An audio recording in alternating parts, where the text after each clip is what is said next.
In this video, I will show you how to change Gmail name. This should be a quick and easy tutorial to follow, but before we do continue, please consider leaving a like on the video and also subscribing to the channel. I really do appreciate it. Now, there's two ways you can do this. What you can do is just change your sender name, so any emails you send to anyone will have a different sender name. Or what you can do is change your entire name across your whole Google account. I'll be going through both methods with you today, and to start with, I'm going to show you how to change your sender name. So what you want to do once you're in your Gmail is come up to the top right hand corner and click onto this gear icon to bring up a menu like this. Then underneath quick settings, you're going to see a button which says see all settings. Give that a click and that's going to take you to a screen like this. From here, come up to the top and click onto accounts and import. And from here, you want to come down to where it says send mail as and then click onto edit info.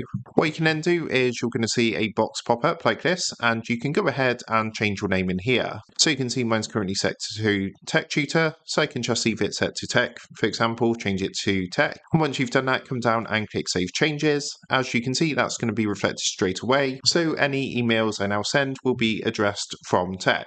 Now, if you want to go ahead and change your name across all your Google accounts, what you want to do from your Gmail is come up to the top right hand corner, click onto your Google account profile picture up here, and on this menu that comes up, come and click onto manage your Google account. Now what that's going to do is load up a screen like this, and from here you want to come to the left hand side and click where it says personal info. From here scroll down a bit and you're going to see in the basic info section a option for your name, so give that a click. That's going to take you to a screen like this, and from here what you can do is click onto name at the top and you can go ahead and change your name in here, and of course come down and click save. So that's going to be reflected across all your Google services and Google accounts. So that is how to change Gmail name. With that being said, I hope this quick tutorial did help you out today, and if this did help you out, I would really appreciate it if you was to consider dropping down below the video, leaving a like and also subscribing to the channel. With that being said, I just want to take a minute, thank you guys for watching this quick tutorial, and I will see you in the next video.